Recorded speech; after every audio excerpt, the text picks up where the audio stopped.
She refused his money with a simple shake of her head. The billionaire stood frozen, cash still extended, as the homeless girl walked away, with nothing but her dignity. In a world where money buys everything, what could possibly make someone with nothing reject the help of someone who had everything?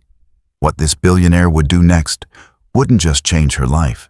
It would shatter everything we thought we knew about wealth, compassion, and the human spirit. His response to rejection would spark a chain of events that no one could have predicted. Marcus Reynolds stepped out of his gleaming high-rise office building, the kind where the elevator only went up if your net worth had enough zeros. The evening air felt different somehow, crisper, more alive than the sterile atmosphere of boardrooms where he'd spent the last 12 hours making millions with a few keystrokes. His Italian leather shoes clicked against the polished granite steps as he loosened his tie. The small act of rebellion against a day filled with rigid expectations and power plays. That's when he saw her. Huddled against the building's marble facade, a young woman no older than 20, with determined eyes that didn't match her tattered clothes. Something about her stillness amid the rushing crowd caught his attention. An island of calm in the sea of hurried professionals desperate to return to their comfortable lives. She wasn't begging or approaching anyone. She simply existed, invisible to everyone but him in this moment. Marcus had given to charity before. Tax write-offs his accountant insisted upon. Giant checks presented at galas where the champagne cost more than what most people made in a week. But something compelled him to reach into his wallet. Perhaps it was the unusual clarity of the evening, or perhaps it was the strange emptiness he'd felt after closing today's billion-dollar deal. He approached with practiced confidence, extending a handful of $100 bills that he barely registered as significant. "Here," he said, not unkindly, his voice carrying the assured tone of someone used to solving problems with money. "Get yourself somewhere warm tonight, maybe a hot meal too." The girl looked up, studying his face rather than the money. Her eyes, a startling clear blue, seemed to look through his expensive suit, through his carefully cultivated image, straight into something he thought he'd buried beneath success years ago. Then, with a quiet dignity that felt like a slap, she slowly shook her head. "No, thank you," she said, her voice surprisingly steady, carrying no trace of the desperation he'd expected. "I don't need your guilt money." Marcus blinked, momentarily stunned. Nobody said no to him, not his employees, not his investors, certainly not people sleeping on the streets. The rejection stung in a way that made no logical sense. He was Marcus Reynolds, the man who had turned a small tech startup into a global empire before he turned 35. People didn't refuse what he offered. "It's just money," he insisted, his voice betraying his confusion as he pushed the bills closer to her. "Take it. No strings attached. You clearly need it more than I do." "It's never just money," she replied, gathering her few belongings, a worn backpack, a book with dog-eared pages, a small sketch pad. "Not when it comes from people like you. There's always a cost, even when you don't see it." As she walked away, her shoulders squared despite carrying everything she owned, Marcus felt something he hadn't experienced in years. The uncomfortable sensation of being completely unseen for who he thought he was. For the first time in decades, someone had looked at him and hadn't seen his wealth, his power, or what he could do for them. Instead, she had seen something that made her walk away. He stood there, cash still in hand, as business people streamed around him like water around a stone. The evening suddenly felt colder, the lights of the city less bright. Something about her refusal had cracked open a door inside him that he'd kept firmly shut since his rise to wealth. But what the billionaire didn't realize was that this rejection would expose the emptiest part of his seemingly perfect life, and that the girl disappearing into the crowd held the key to a truth he'd been running from since the day he made his first million. Amara Jones had been on the streets for 2 years, 3 months, and 16 days. Not that she was counting, at least that's what she told herself. Each day blended into the next in a careful routine of survival, finding safe places to rest, protecting her few possessions, and maintaining the invisible boundary between herself and a world that either pitied or feared her. She'd become an expert at making herself both seen and unseen, depending on what the situation required for survival. Before the marble steps of Reynolds Tower became her temporary haven, she'd been a promising art student with a scholarship and dreams that stretched beyond the horizon. Her professors had called her work transcendent, a raw talent that came along once in a generation. That was before the accident that took her mother, before the medical bills devoured their modest savings, before the eviction notice that changed everything, before she learned how quickly society discards those who can't keep up. The morning after refusing the billionaire's money, Amara woke at dawn in the shelter she occasionally used when the weather turned brutal. The thin mattress had done little to cushion her from the hard floor, and the symphony of snores, coughs, and occasional sobs had made true rest impossible. She avoided these places when possible. Too many rules, too many eyes watching, too many helpers who saw her youth as an opportunity. She'd learned that lesson the hard way during her first month without a home. "You're an idiot, you know that?" said Denny, an older man who'd been on the streets long enough to lose most of his teeth, but none of his bluntness. His weathered face was a map of hard living, but his eyes retained a sharp intelligence that had helped Amara navigate her early days of homelessness. He'd seen the exchange with the suit the previous evening from his spot across the street. That was Marcus Reynolds. The Marcus Reynolds, tech genius, billionaire before 40, could have paid your way for months with what he probably spends on coffee. Amara shrugged, carefully folding her blanket into a tight square that would fit perfectly in the top section of her backpack. Every item she owned had its designated place, an organizational system that gave her a small sense of control in a life defined by chaos. "I know exactly who he was."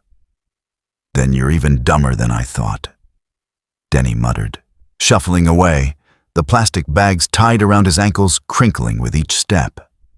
He'd developed the makeshift solution to keep rats from crawling up his legs while he slept. What Denny didn't understand, what no one who hadn't lived her experience could understand, was the price tag that came attached to charity. 6 months after becoming homeless, a kind businessman had offered her a place to stay. The offer had seemed miraculous at first. A warm apartment, food in the refrigerator, even talk of helping her re-enroll in school. That offer quickly revealed itself as something else entirely, leaving her with fresh scars and a vow never to be that vulnerable again. She'd escaped in the middle of the night, leaving behind the new clothes and toiletries he'd bought her, taking only what she'd come with. Then there was the church group that offered help, but only if she attended their services and reformed her life according to their standards. They spoke of salvation while looking at her like she was something broken that needed fixing. The social worker who seemed more interested in adding her to a success statistic than seeing her as a person with dreams and talents beyond her circumstances. The woman who offered her food only to film her eating it for some viral helping the homeless video, her camera capturing Amara's humiliation for likes and shares. Charity, Amara had discovered, rarely came without cost. Sometimes that cost was dignity. Sometimes it was autonomy. Sometimes it was much worse. She'd rather go hungry than be someone's good deed for the day, someone's redemption story, someone's project. By midday, she'd made her way to the public library, her sanctuary of warmth, clean bathrooms, and free knowledge. The security guard at the entrance, Mr. Wilson, gave her the same nod he always did. He knew she was homeless, but respected the fact that she never caused trouble and always treated the books with reverence. She settled into her usual corner with a book on Renaissance art, losing herself in brushstrokes and history. Her fingers itched to draw, to capture the light falling through the high windows onto the worn carpet. Art was the one part of herself she'd managed to preserve, even when everything else had been stripped away. In her backpack was a sketchbook, not the expensive kind she'd used in art school, but a cheap spiral-bound pad she'd found discarded in a university trash can, only partially used. Her pencils were stubs, carefully sharpened with a small pocket knife. When she drew, the world fell away. When she drew, she wasn't homeless. She was just an artist, seeing beauty where others saw nothing.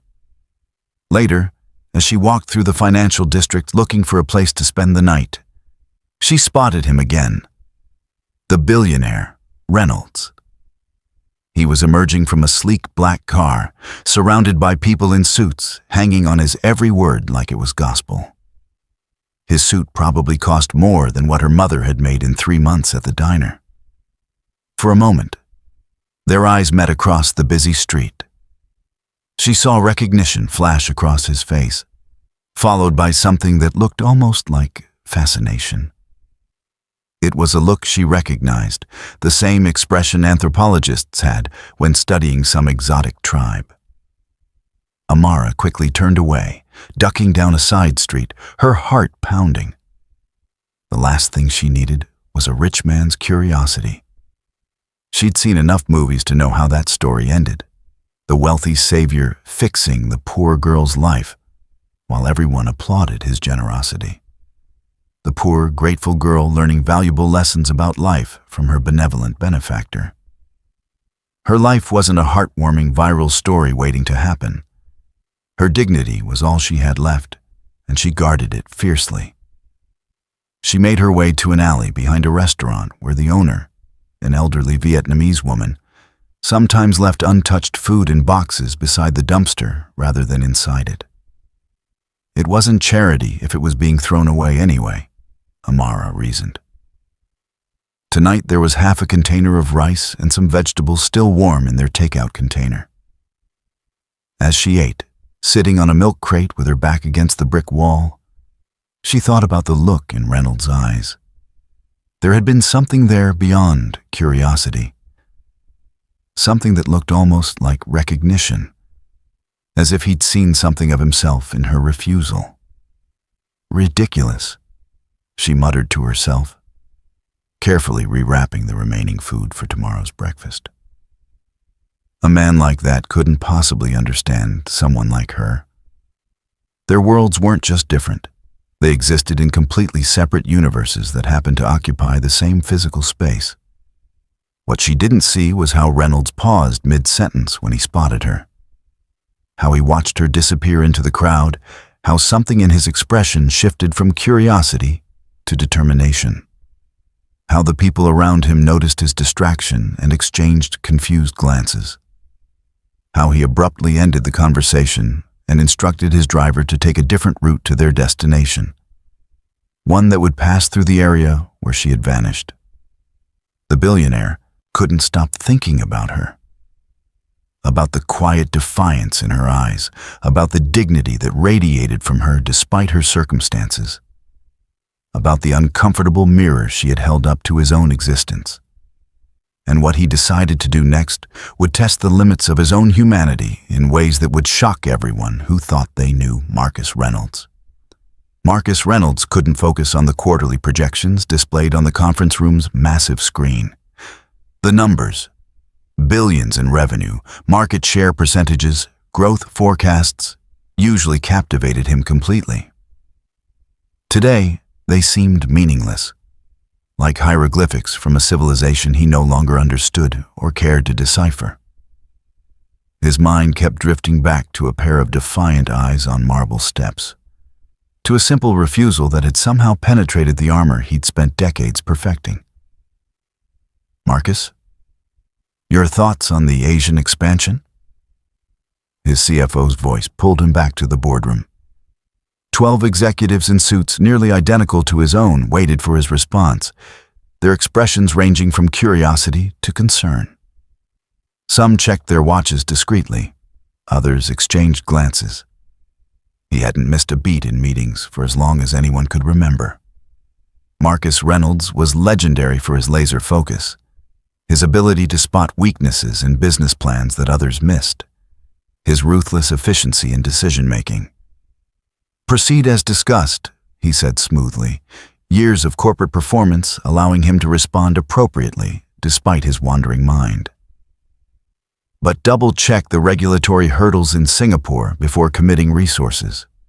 Their new digital privacy laws could impact our data center plans." The addition of this specific concern, something he'd read about weeks ago, reassured the room. The great Marcus Reynolds was still paying attention, still 3 steps ahead. The meeting continued, but Marcus remained detached, his thoughts returning to the girl who had refused his money. In the 2 days since their encounter, he'd found himself increasingly preoccupied with her image. The clear eyes that had looked through him rather than at him, the quiet dignity in her refusal. It wasn't just that she'd said no, it was how she'd said it, without desperation, without the fawning deference he'd grown accustomed to, without the calculation he saw in almost every interaction in his world. His executive team droned on about market penetration strategies and competitive analyses. These discussions used to energize him, the complex chess game of global business, the thrill of outmaneuvering rivals, the satisfaction of watching his empire expand. When had it started to feel so hollow? When had the numbers on spreadsheets stopped translating to real satisfaction? When the meeting finally ended, Marcus retreated to his private office on the top floor of Reynolds Tower. Floor-to-ceiling windows offered a panoramic view of the city he'd conquered. From this height, people looked like ants, their problems invisible, their struggles reduced to insignificant movement. Perhaps that was the problem. He'd spent too long viewing life from this remove, from a height where individual stories disappeared into patterns and statistics. He stood at the window, hands clasped behind his back, watching the city transition from workday to evening. Somewhere down there, the girl, Amara, though he didn't yet know her name, was navigating a world entirely different from his, yet physically separated by mere miles. The thought bothered him in ways he couldn't articulate. "James," he called to his assistant through the intercom. "Cancel my dinner with the Japanese investors. Something's come up." "Sir?" James sounded alarmed. In the 15 years he'd worked for Marcus, cancellations were rare, particularly for meetings of this caliber. "The Takeda Group flew in specifically to meet with you. They've been trying to get on your calendar for months. Their CEO adjusted his entire Asian tour to make this work." "Reschedule. Send them a case of that ridiculous whiskey they like, the one that costs more than your car, and book them at Nobu on my account." "Yes, sir." The disapproval was evident in James's voice, but Marcus didn't care. For the first time in years, something more important than business demanded his attention, though he couldn't have explained why it felt so urgent, so necessary. James appeared in the doorway, tablet in hand, his perpetually concerned expression more pronounced than usual. "Is everything all right, sir? Should I call Dr. Myers?" Dr. Myers was the discreet physician who attended to the health needs of the city's elite, making house calls to penthouse apartments and corporate offices. "I'm not ill, James," Marcus replied, turning from the window. "Just restless." "Of course, sir." James nodded, though his expression suggested he found this explanation insufficient. The Takeda dinner is canceled. I've sent your regrets. Will you be needing the car this evening? No. I'll make my own way. This response clearly troubled James more than the canceled dinner. Marcus Reynolds didn't make his own way anywhere. He moved through the world in private cars with security, in helicopters that landed on rooftops, in first-class cabins and private jets. The idea of his billionaire employer simply walking out into the city unaccompanied was clearly disconcerting. Sir, perhaps I should call. That'll be all, James. The tone was pleasant but final. James nodded and withdrew, closing the door silently behind him. As twilight descended on the city, Marcus changed out of his bespoke suit into the most casual clothes he owned, still designer jeans that had been custom fitted to his frame and a cashmere sweater that cost more than most people's monthly rent. He caught his reflection in the mirror and frowned. Even dressed down, he screamed wealth and privilege. There was no disguising who he was, not just because of his clothes, but because of how he carried himself, the unconscious confidence of someone who had never worried about basic survival. He dismissed his driver and walked out of the tower alone, an anomaly that caused security to do a double take. The head of security, a former military man named Dawson, actually stepped forward as if to intercept him. Mr. Reynolds, is everything all right? Perfectly fine, Dawson. Just going for a walk. Would you like me to arrange an escort, sir? Marcus shook his head. Not necessary. I'll be back later. Dawson looked deeply uncomfortable, but nodded. Yes, sir. Please call if you need anything at all. The financial district transformed after business hours. Emptier, quieter, with different inhabitants emerging as the suits disappeared. Marcus walked purposefully toward the spot where he'd seen the girl both times. He had no plan beyond finding her, no idea what he would say if he did.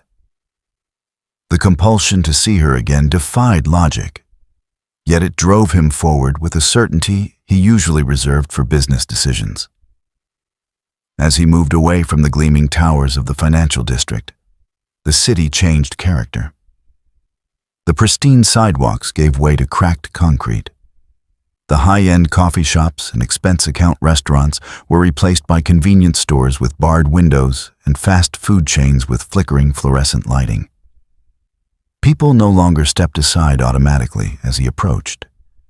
Here, he was just another body navigating crowded spaces. 3 hours later, after methodically searching the surrounding blocks, Marcus found himself in parts of the city he'd never seen despite living there for 15 years. His feet ached in his expensive shoes that were designed more for boardrooms than extended walking. The restaurants here didn't have Michelin stars or sommelier recommendations. The people didn't avert their eyes in deference when he passed. He was just another person on the street, a novel experience that was both unsettling and strangely liberating. He'd almost given up, the futility of searching for one person in a city of millions becoming apparent, when he turned a corner and found himself facing a public library. Its imposing stone facade suggested it had been built in a more optimistic era, when public institutions were designed to inspire awe rather than merely serve functions. Though the library had closed for the night, the exterior was well lit, creating pools of light on the surrounding sidewalks. Near the library steps, he finally spotted her. She sat on a bench, sketchpad in hand, working intently under the glow of a street lamp. Even in the dim light, her focus was evident, the same intensity he recognized in himself when solving complex problems that others found insurmountable. Her hand moved across the page with quick, confident strokes, pausing occasionally as she looked up to study something in the distance before returning to her work. Marcus approached slowly, aware that he might be unwelcome. He was used to being the one who controlled encounters, the one whose presence was requested and anticipated. This role reversal, seeking someone who hadn't asked for his attention, felt foreign and slightly uncomfortable. She sensed his presence before he spoke, her body tensing as she looked up. Recognition flashed in her eyes, followed immediately by wariness. She didn't seem surprised to see him, which was curious in itself. "You're following me?" she stated flatly, closing her sketchbook with deliberate movements. It wasn't a question, but an accusation. "Yes," Marcus admitted, surprising himself with his honesty. In his world of careful corporate speak and strategic communication, such directness was rare. "I wanted to talk to you." "Why? Because I'm the first person who's ever said no to you?" Her directness was refreshing after years of people telling him what they thought he wanted to hear, crafting responses designed to please rather than inform. "Partially," he acknowledged, remaining standing to avoid invading her space. The bench was small, and sitting beside her would force a proximity that felt presumptuous. "But it's more than that. You made me curious." "I'm not a puzzle to solve, Mr. Reynolds." The fact that she knew his name confirmed what he'd suspected. She'd recognized him that first night. It wasn't surprising. His face appeared regularly in business publications and local news. What was surprising was that she hadn't leveraged that recognition, hadn't tried to use his identity to her advantage. "Marcus," he corrected automatically. "And no, you're not a puzzle. But you are a mystery. You need help, yet you refuse it. That's unusual." As soon as the words left his mouth, he realized how condescending they sounded. The assumption that she needed his help, that his evaluation of her situation trumped her own choices. It was the very attitude she had rejected on the steps of his building. She laughed, a short, sharp sound without humor. "I need a lot of things. What I don't need is to be some rich guy's charity project or redemption story. I've seen how that plays out." There was something in her tone that suggested personal experience, a history that had taught her caution. Her words hit with unexpected force. Was that what he was doing? Looking for redemption? The thought had never occurred to him. He'd built his fortune through innovation and strategic brilliance, not exploitation. His company created products people wanted, provided thousands of jobs. He gave generously to carefully vetted charities. What did he need redemption for? Yet something in her assessment resonated uncomfortably. Perhaps it wasn't redemption he sought, but meaning beyond the accumulation of wealth and power. Perhaps it was the authenticity of her rejection that had drawn him back. A rare moment of genuine human interaction in a life increasingly insulated from reality. "What if I offered help with no strings attached?" asked, genuinely curious about her response. He could set her up in an apartment, pay for education, create opportunities, all without ever seeing her again.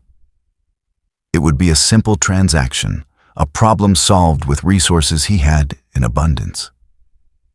"There are always strings," she replied, standing and gathering her things. The movement was practiced, efficient. Someone used to leaving places quickly when necessary. Even when you don't see them at first, even when you don't intend them, the power imbalance creates them automatically. Her insight was unexpectedly sophisticated, revealing an understanding of social dynamics he hadn't anticipated. As she prepared to leave, Marcus made a split-second decision, the kind that had built his empire, based on instinct refined by experience.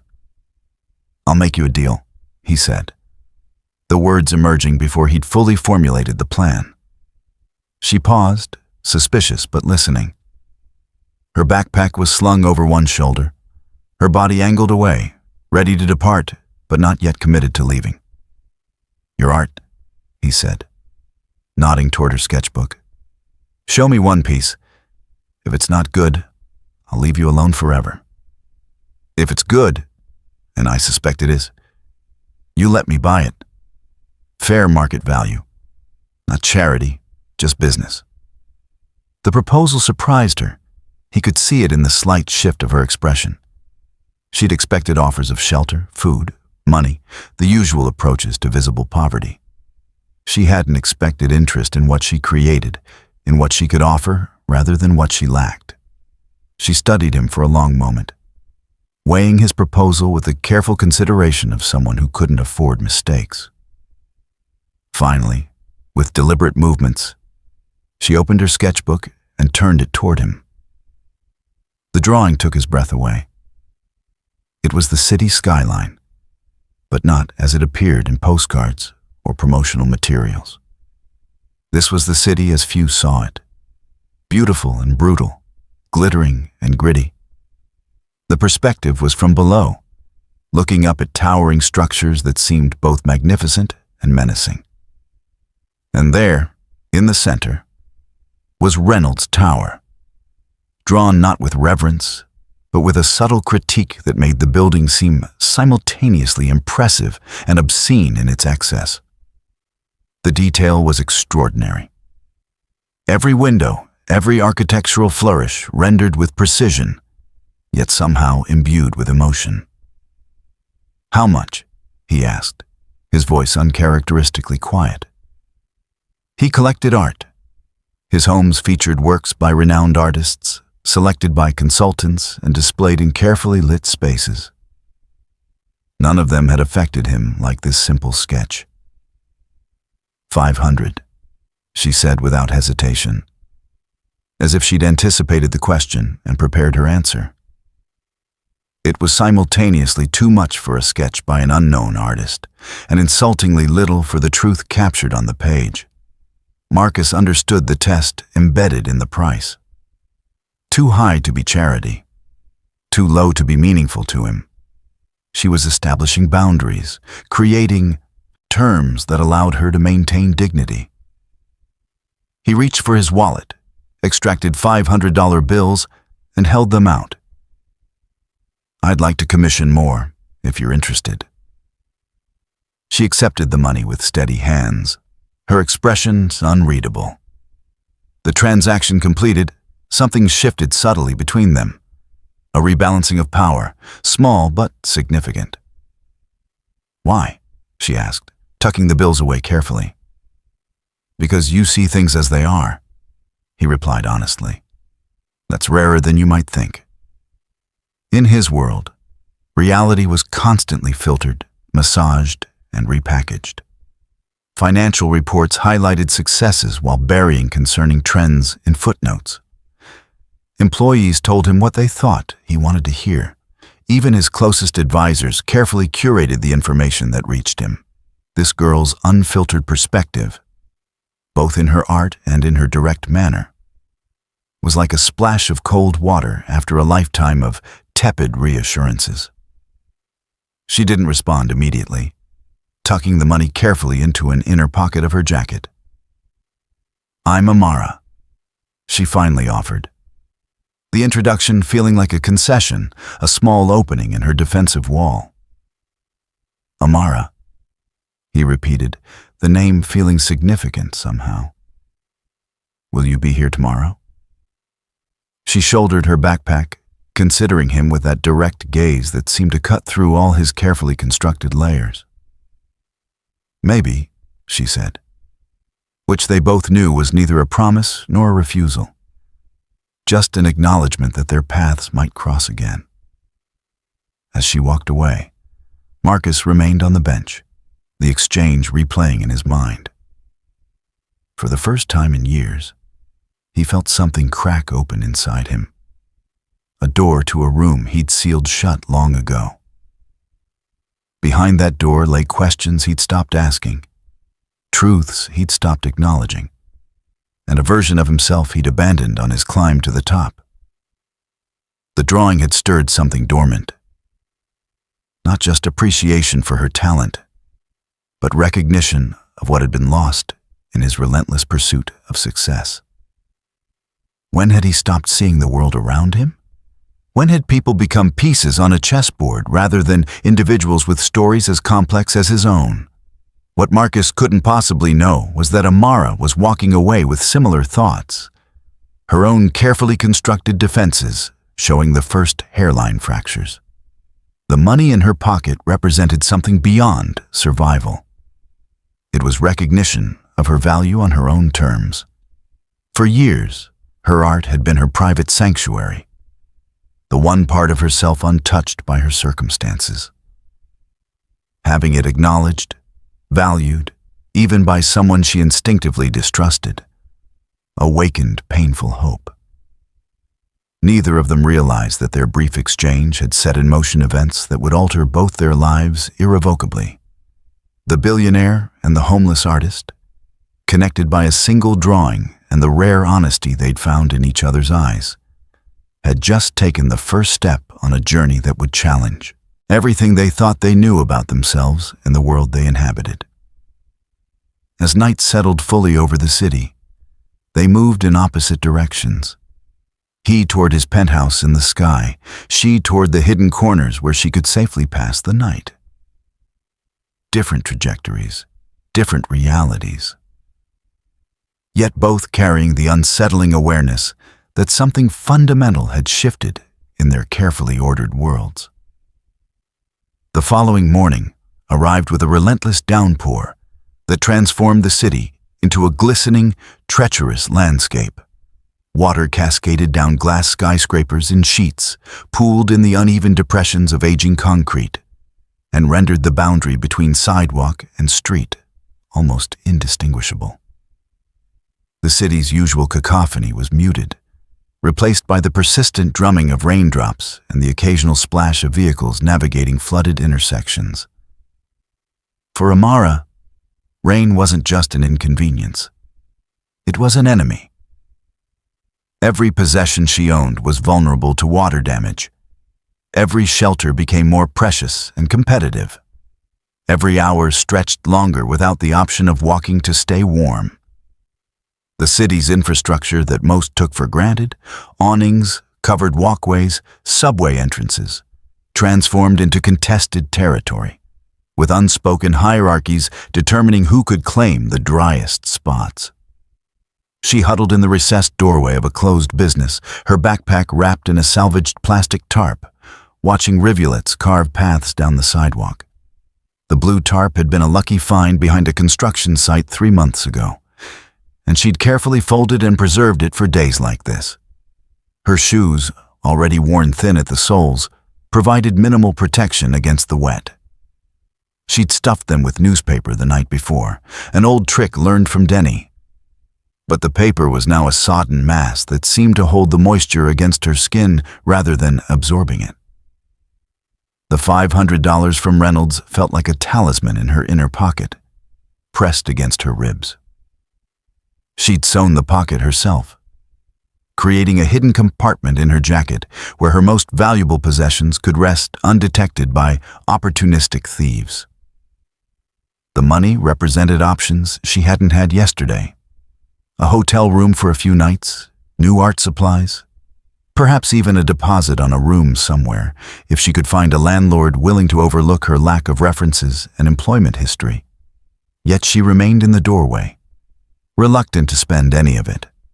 Experience had taught her that windfalls were temporary, that security was an illusion that could dissolve overnight. Better to endure discomfort now than to indulge in brief comfort that would make returning to the streets even harder. The transition back to hardship after tasting ease was more painful than continuous struggle. Another lesson she'd learned the hard way. A businessman hurried past, protected by an umbrella and expensive raincoat, his gaze sliding over her as if she were a part of the building's architecture rather than a human seeking shelter. This selective blindness no longer surprised or offended Amara. In her early days on the street, she'd been shocked by how easily people could look through her, how her visibility seemed directly correlated to her economic utility. Now she understood it as a psychological defense mechanism. Acknowledging her existence meant confronting uncomfortable truths about society, about luck, about the fragility of security. Her thoughts drifted to Reynolds and their strange encounter. Unlike the businessman who had just passed, Reynolds had seen her, truly seen her, both as an artist and as a person making deliberate choices. His interest remained puzzling, potentially suspicious, yet undeniably genuine. The way he had looked at her drawing suggested he'd recognized something in it beyond technical skill or novelty, something that resonated on a deeper level. Across town, Marcus stared out at the same rain from his penthouse windows, coffee cooling in his hand. Floor-to-ceiling windows transformed the downpour into an immersive experience, creating the illusion that he was suspended within the storm itself rather than sheltered from it. The city below was transformed into an impressionist painting. Lights blurred by rain, colors bleeding into one another, hard edges softened by water and distance. He'd slept poorly, his dreams populated by images from Amara's drawing. The city seen from below, his tower looming ominously over the landscape. In the harsh light of morning, his encounter with her seemed surreal, like something that had happened to someone else. What had possessed him to search for her?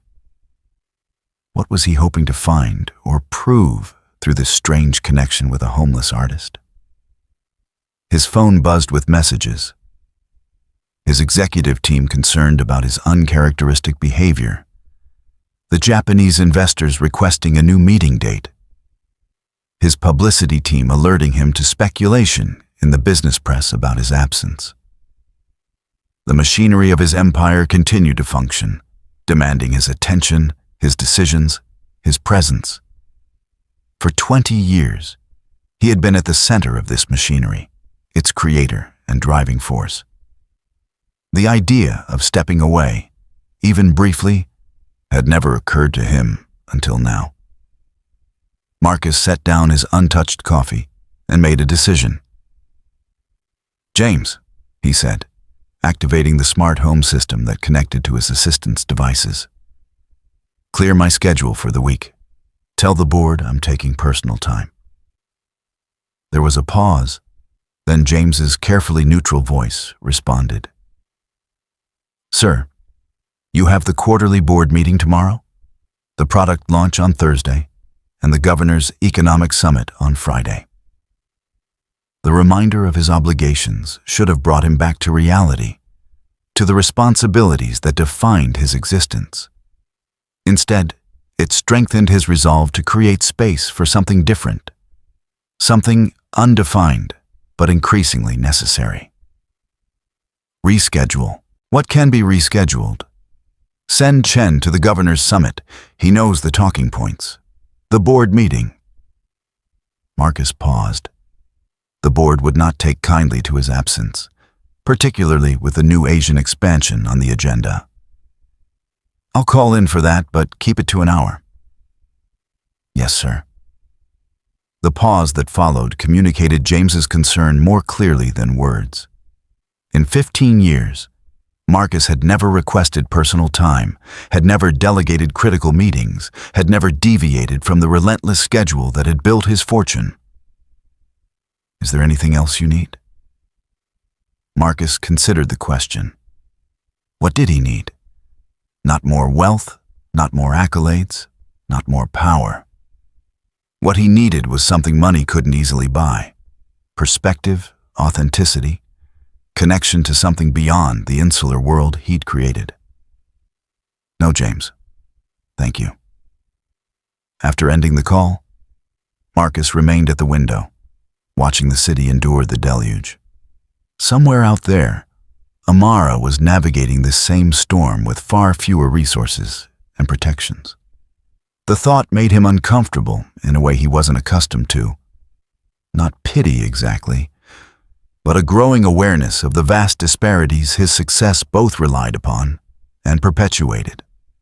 When the rain finally subsided to a drizzle in mid-afternoon, Amara made her way to the public library, her sanctuary on difficult days. The walk took longer than usual as she navigated around puddles and flooded intersections. By the time she arrived, her clothes were damp despite the tarp she'd used as a makeshift poncho, and her feet squelched uncomfortably with each step. The security guard nodded to her as she entered, a silent acknowledgement of her regular presence. Unlike many establishments that actively discouraged homeless visitors, this particular library had a reputation for tolerance, provided certain unwritten rules were followed. No sleeping in the reading areas, no monopolizing the bathrooms, no disturbing other patrons. Amara had always been careful to respect these boundaries, to make herself an unobtrusive presence. She found her usual spot, a carrel tucked between shelves in the art history section, and spread out her sketchbook. The library's climate control began to dry her damp clothes, bringing a physical comfort that allowed her mind to focus on something beyond immediate survival for the first time that day. The encounter with Reynolds had left her unsettled. Not just the unexpected sale of her art, but the way he had looked at her drawing, with genuine appreciation rather than the patronizing encouragement she'd received from others who discovered she was homeless. There had been something in his eyes beyond curiosity or charity. A hunger, a recognition that she couldn't quite decipher. She began to sketch idly, letting her hand move without conscious direction. The face that emerged on the page was his. The sharp jawline, the penetrating eyes that seemed to evaluate everything in terms of assets and liabilities. Yet there was something else she captured. Something beneath the confident exterior. A hollowness, a question, a searching quality that contradicted his public persona. Amara studied the portrait critically. It wasn't flattering in the conventional sense, but it contained a truth she hadn't fully articulated even to herself. Reynolds was a man who had everything society valued, yet seemed to be searching for something those values couldn't provide. The realization created an unexpected bridge between them. Different circumstances, but a shared questioning, a similar sense that the narratives they'd been given about success and failure were somehow incomplete. Frustrated with the direction of her thoughts, Amara closed the sketchbook and wandered deeper into the library. She found herself in the business section, surrounded by books on entrepreneurship, leadership, and corporate strategy. On a whim, she pulled a magazine from the rack, a business publication with Marcus Reynolds on the cover, standing in front of his tower with arms crossed, the epitome of modern success. The article painted him as a visionary, a ruthless innovator who had disrupted multiple industries and amassed a fortune estimated at over $30 billion. It detailed his rise from gifted programmer to tech mogul, his strategic acquisitions and bold market moves. The journalist had employed the usual superlatives: brilliant, uncompromising, transformative, creating a portrait of a man who seemed more archetype than human. What the article didn't explain was why such a man would spend hours searching for a homeless woman who had refused his money, why he would purchase a simple sketch for $500, or why he had looked at her with that peculiar intensity. The Reynolds described in these glossy pages wouldn't have noticed her existence, let alone sought her out for a second encounter. She flipped through other magazines, finding more articles about Reynolds spanning several years. A pattern emerged. The same confident pose, the same carefully crafted quotes about innovation and market disruption, the same absence of personal details beyond the most superficial biographical facts. He had created a public persona as precisely engineered as his technology products, revealing exactly what served his purposes and nothing more. "Excuse me, miss. The library will be closing in 15 minutes. Amara looked up, startled to find that hours had passed. The librarian smiled kindly, her eyes flickering briefly to Amara's worn backpack, before returning to her face without judgment. "Thank you," Amara replied, returning the magazine to its shelf. Outside, the evening air was cool and damp after the rain. The storm had cleared, leaving behind a freshly washed city glowing in the light of the setting sun. Water still dripped from awnings and trees, but the oppressive downpour had given way to a gentle aftermath that transformed even mundane urban scenes into moments of unexpected beauty. Amara hesitated on the library steps, considering her options for the night. The shelter would be overcrowded due to the weather, and she preferred avoiding it when possible. The rules were restrictive, the environment often tense, and the constant vigilance required to protect her few possessions was exhausting. There was an abandoned building a few blocks away, where she had sometimes found refuge, though it meant risking encounter with others who might be less than welcoming. As she deliberated, a black car pulled smoothly to the curb in front of the library. It was an Audi e-tron GT. She recognized the model from her time before homelessness, when such details had seemed important.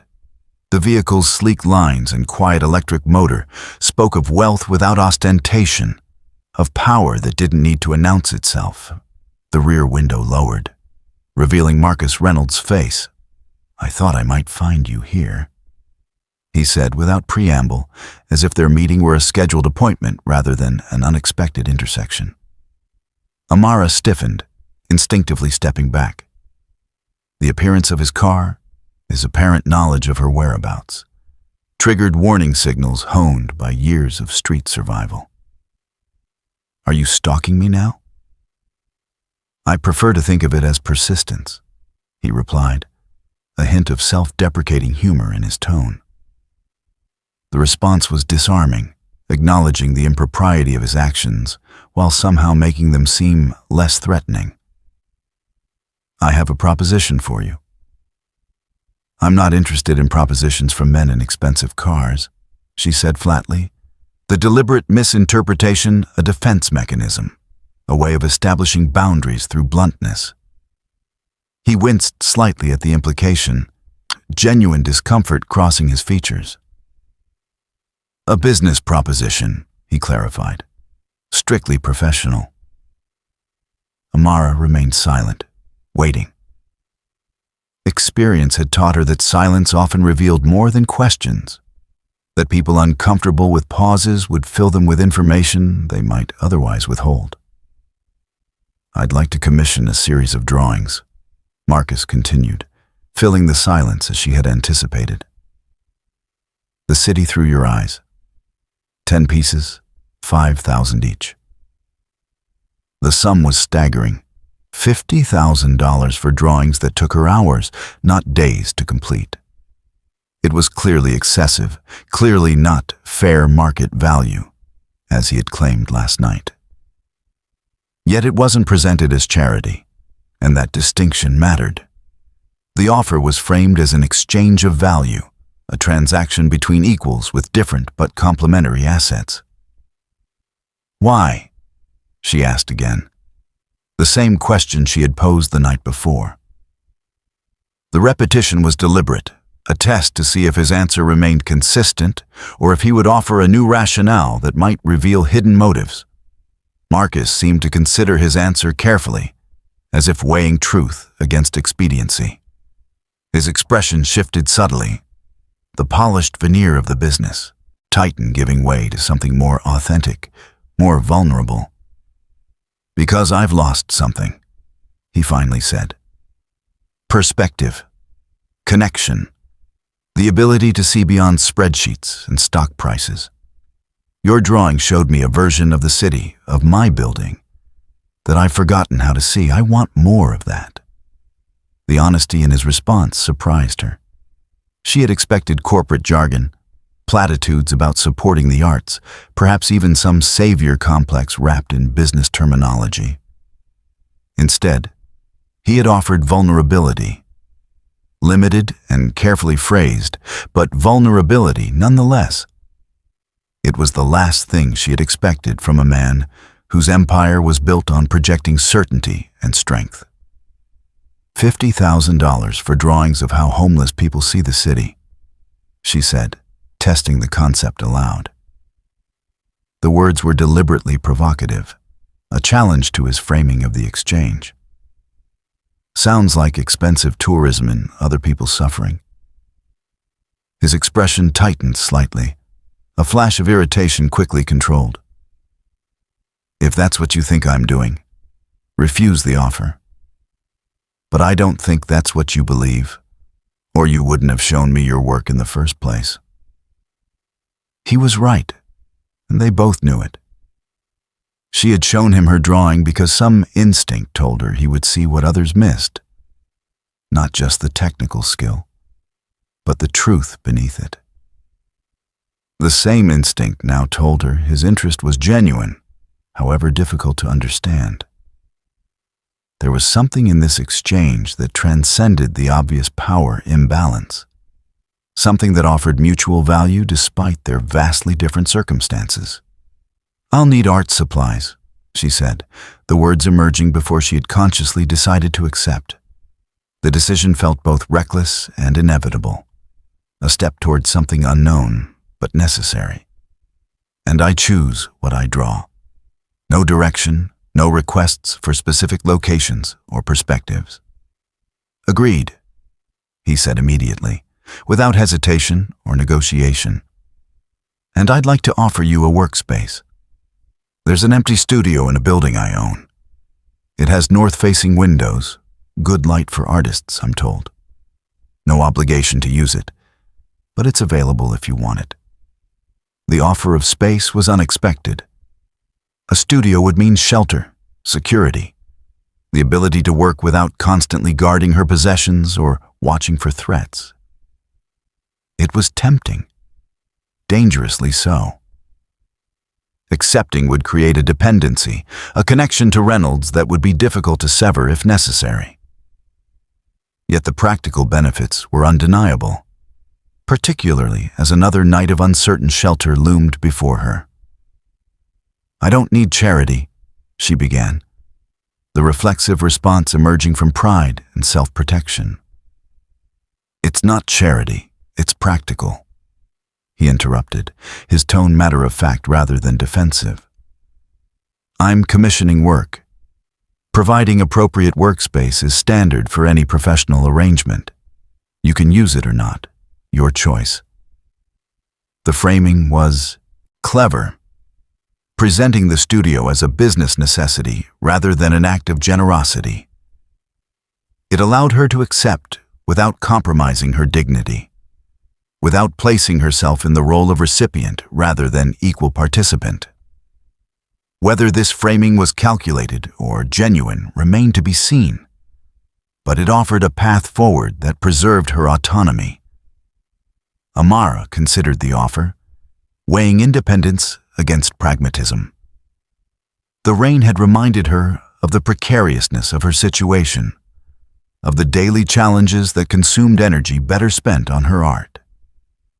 A stable workspace would transform her creative process, allowing concentration uninterrupted by immediate survival concerns.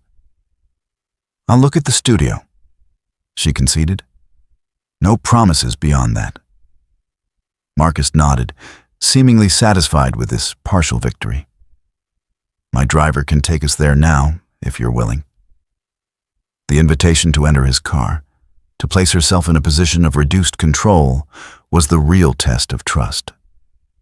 Amara hesitated, years of street-honed caution warring with the practical need for shelter and the unexpected opportunity before her.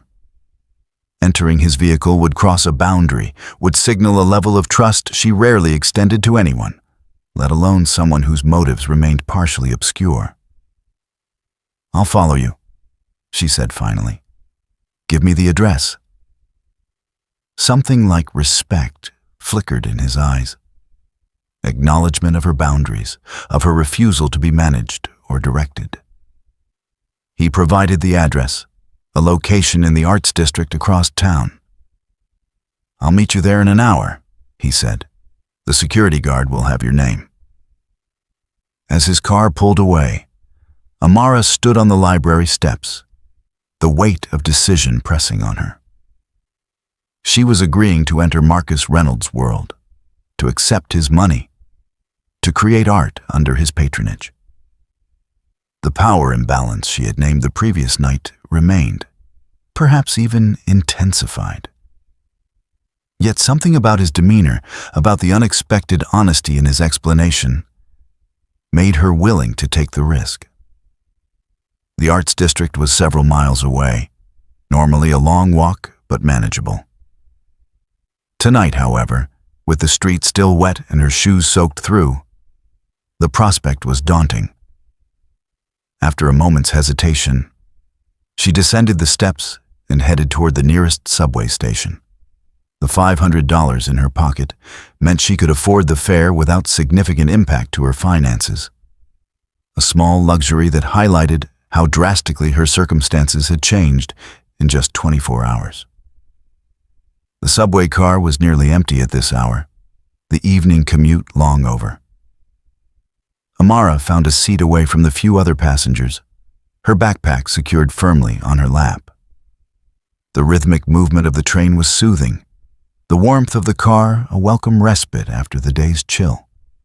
For a brief moment, she allowed herself to close her eyes, to imagine a life where such basic comforts were guaranteed rather than occasional treats. An hour later, she stood before a converted warehouse in the arts district, a neighborhood once industrial, now gentrified into studios and galleries. The transformation was relatively recent. 5 years ago, these buildings had housed manufacturing businesses, providing jobs that didn't require college degrees. Now they contained artisanal coffee shops, design firms, and living spaces that the former workers could never afford. The irony wasn't lost on Amara, whose own displacement was part of the same economic pattern that had reshaped this neighborhood. The security guard, an older man with kind eyes and a slight limp, checked her name against a list and directed her to the freight elevator. "5th floor," he said. "Mr. Reynolds is already up there." The elevator ascended with a mechanical groan, the sound echoing in the cavernous shaft. The interior retained its industrial character, metal walls scarred by years of use, a concrete floor worn smooth by countless passages. As it rose, Amara felt a growing apprehension. She was literally ascending into a different world, one where people like Reynolds controlled access, defined terms, determined who belonged and who didn't. When the doors opened, Amara stepped into a vast space flooded with the soft light of early evening.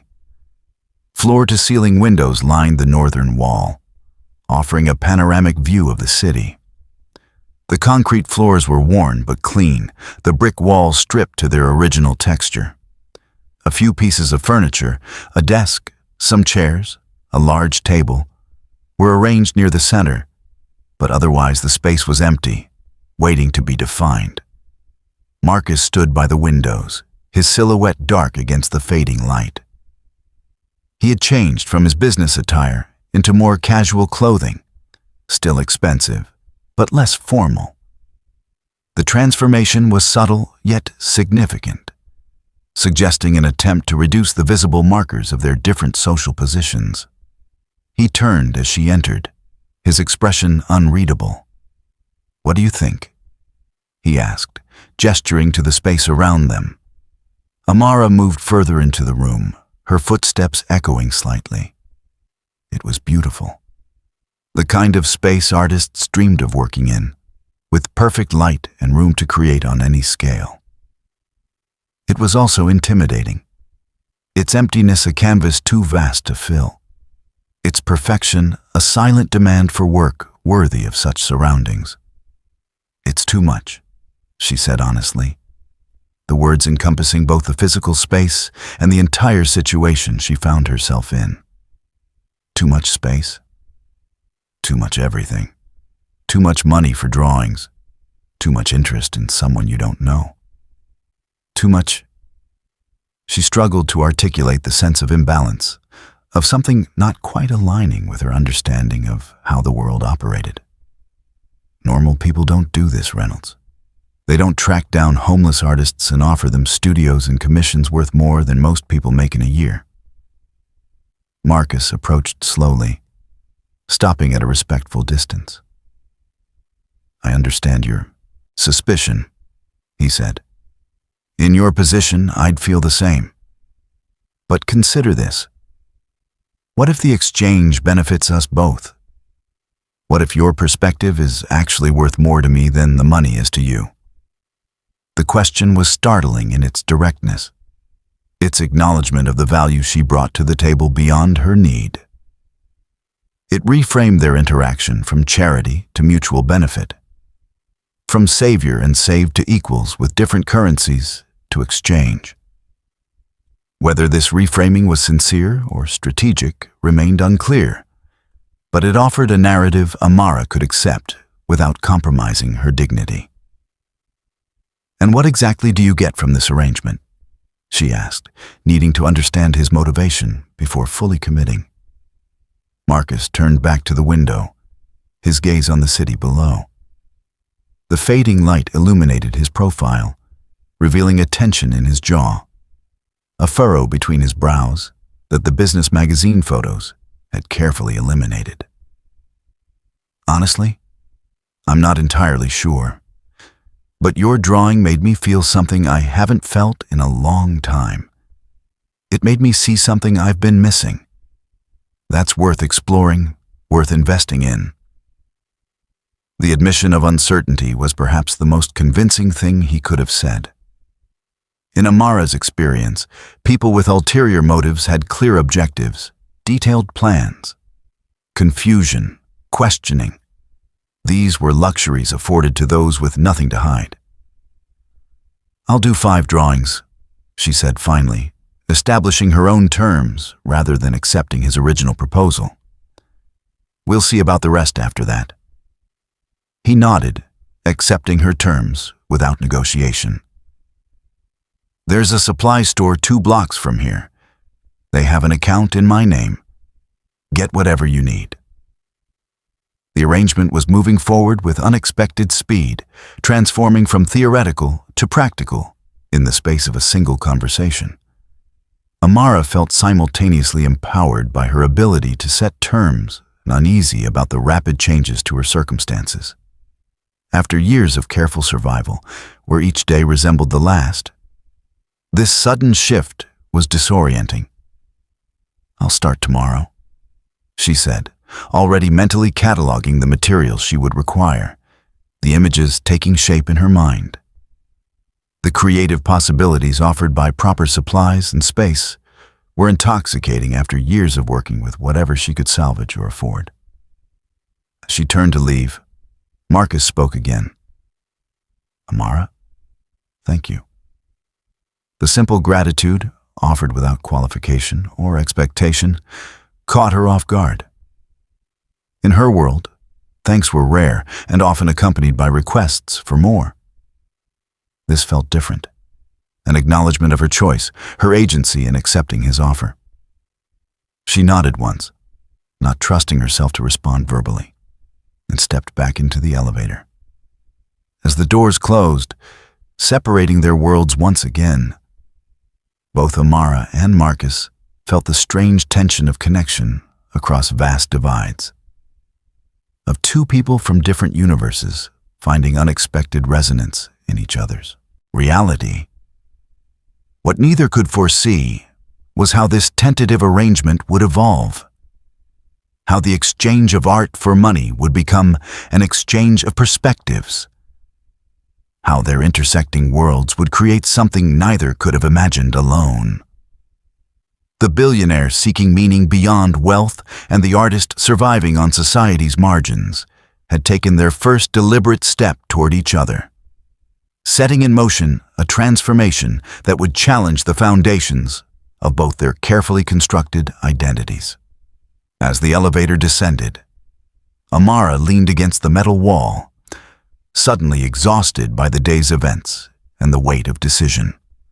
Tomorrow would bring new challenges. Navigating the art supply store without feeling like an imposter, beginning work in a space that felt both opportunity and obligation, managing the complex relationship with a patron whose motives remained partially obscure. But tonight, for the first time in years, she had options beyond immediate survival. The realization was both liberating and terrifying. Meanwhile, Marcus remained at the window, watching the city transition from day to night, lights emerging like stars in a concrete galaxy.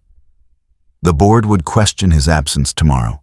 The investors would demand explanations. The machinery of his empire would continue its relentless operation. Yet something had shifted in his perception. Something fundamental that made these concerns seem simultaneously important and trivial. The girl's drawing had cracked open a door he hadn't realized was closed, offering a glimpse of something he couldn't yet name but increasingly needed to understand. The art supply store was unlike anything Amara had experienced in years. Row upon row of pristine materials stretched before her, papers of every weight and texture, pencils in gradations she'd forgotten existed, inks in colors she'd only imagined. She moved through the aisles slowly, reverently, her fingers hovering over surfaces without quite touching, as if the abundance might disappear if she disturbed it. "Can I help you find something?" A clerk approached, her tone professional but eyes evaluating Amara's worn clothing with barely concealed suspicion. "I'm purchasing supplies on Marcus Reynolds' account," Amara replied, the words still strange on her tongue. The name worked its expected magic. The clerk's demeanor transformed instantly from wariness to deference. "Of course." Mr. Reynolds called ahead. "Please select whatever you need." Left alone, Amara began to fill a basket with deliberate care. She chose not extravagantly, but precisely, high-quality materials that would serve her specific vision. The freedom to select based on artistic merit rather than cost was disorienting after years of making do with found or bargain supplies. Each item represented possibility, each selection an affirmation that her art deserved proper tools. When she finally approached the register, the total came to just over $2,000. The sum would have been unimaginable yesterday. Today, it was simply the cost of doing business. The clerk processed the purchase without comment, but Amara noticed how her gaze had shifted, no longer seeing a potential shoplifter, but a professional with access to significant resources. The transformation was educational, a stark illustration of how quickly perception could change based on apparent proximity to power. Back at the studio, Amara arranged her supplies on the large table near the windows. The morning light streamed in, creating a workspace that felt sacred in its perfection. For several minutes, she simply stood, absorbing the scene, the quality of light, the expanse of space, the city spread below, like a living canvas. After years of creating in cramped, inadequate conditions, this abundance of resources felt almost overwhelming. She began with preparatory sketches, allowing her hand to move freely across the paper, reacquainting herself with the joy of creation unburdened by survival concerns.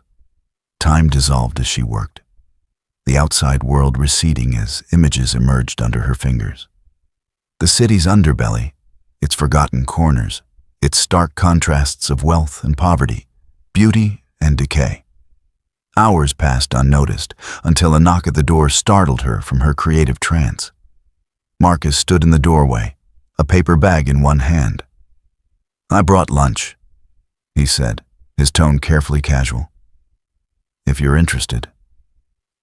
Amara glanced at her phone. Nearly 2 in the afternoon. She'd been working for over 6 hours without pause. "I thought you'd be busy with your empire," she said, setting down her pencil. The empire survives without constant supervision. He approached the table, glancing at her sketches with evident interest, but not touching or examining them closely, respecting the boundary between commissioner and creator. I had a board meeting this morning, called in remotely as promised. He placed the bag on a clear corner of the table. Nothing fancy. Sandwiches from a place nearby. The gesture occupied an ambiguous space, not quite personal enough to be intrusive, not formal enough to be purely professional. Amara considered refusing, maintaining the distance between them, but her stomach betrayed her with an audible growl. She hadn't eaten since yesterday. "Thanks," she said, reaching for the bag. They ate in surprisingly comfortable silence, both looking out at the city below. The sandwiches were simple but excellent. Fresh ingredients on artisanal bread, the kind of casual luxury that Marcus probably took for granted, but that represented a rare treat for Amara. "How's the space working for you?" he asked eventually. "It's perfect," she admitted. "The light alone makes everything easier." He nodded, seemingly pleased by her approval. "I acquired this building 3 years ago. It was supposed to be converted to luxury condos. But I changed the plans when I realized how many artists would be displaced. Now it's subsidized studios." The information shifted her perception slightly. Not dramatically. He was still a billionaire whose wealth relied on systems that created inequality, but enough to suggest complexity beyond the caricature of the heartless tycoon she'd initially assumed. "Why?" she asked, the same question that had become a refrain in their interactions. "Practical decision," he replied with a slight shrug. "Artists make neighborhoods desirable, which increases property values in surrounding areas. Supporting creative communities is good business."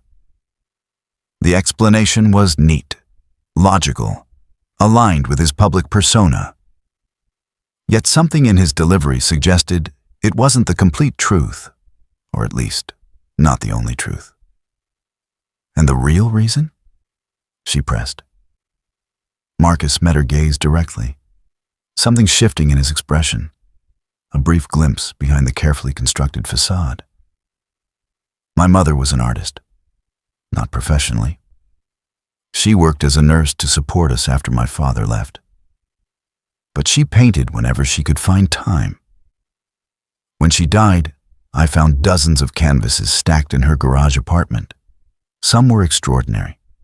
No one had ever seen them. The personal revelation was unexpected, a vulnerability she hadn't anticipated. It created a momentary bridge between their worlds, a point of connection that transcended their different circumstances. "I'm sorry about your mother," she said simply. He nodded once, acknowledgement without elaboration. The moment of openness passed, the professional veneer returning. "The first drawing is due whenever you feel it's ready. No deadline." "I'll have something by the end of the week," Amara replied, already seeing the piece forming in her mind, a perspective of the city that few would recognize, but many should see. Marcus stood to leave, gathering the lunch remnants. "The security guard has instructions to let you in any time. There's a small kitchen and bathroom through that door. The building has shower facilities on the second floor if you need them." The offer was presented casually, but they both understood its significance. Access to basic facilities that Amara struggled to find consistently on the streets. Like the studio itself, it was framed as professional courtesy rather than charity, allowing her to accept without compromising her dignity. "Thank you," she said, the words encompassing more than just lunch. After he left, Amara returned to her sketches with renewed focus. The conversation had clarified something important. Whatever game Reynolds was playing, Whatever he hoped to gain from their arrangement, it contained elements of genuine human connection alongside the obvious power dynamics. That complexity made the situation both more navigable and more dangerous. For the next 3 days, Amara worked with an intensity she hadn't experienced in years. The studio became a sanctuary, a place where her artistic vision could expand without the constant interruptions of survival concerns. She slept on a makeshift bed of blankets in the corner, used the shower facilities each morning, and dedicated every waking hour to creation. The first completed drawing emerged on the 4th day, a large-scale piece that depicted the city's financial district from the perspective of someone lying on the sidewalk, looking up. The towering buildings appeared both magnificent and menacing from this vantage point, their gleaming surfaces reflecting clouds and sky while casting deep shadows on the ground below. In the foreground, barely noticeable unless one looked carefully, was the edge of a cardboard sign and a few scattered coins. The piece was technically impressive, but emotionally complex. Neither a simple condemnation of wealth nor a romanticization of poverty, but a meditation on perspective and the physical experience of existing in spaces designed to exclude certain bodies. It captured something essential about power, visibility, and the architecture of inequality without resorting to obvious symbolism or didactic messaging. When Marcus arrived to view the completed work, his reaction was everything Amara had hoped for. He stood before the drawing in silence for several minutes, his expression shifting subtly as he absorbed its details and implications. When he finally spoke, his voice was quiet, thoughtful. "This is extraordinary," he said simply.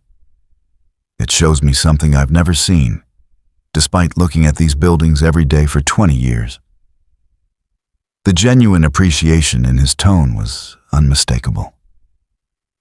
This wasn't polite praise from a patron, but recognition from one creator to another, acknowledgement of skill, vision, and the ability to communicate truth through art. "It's yours," Amara said, feeling a strange mixture of pride and loss. The drawing represented her best work in years, perhaps ever.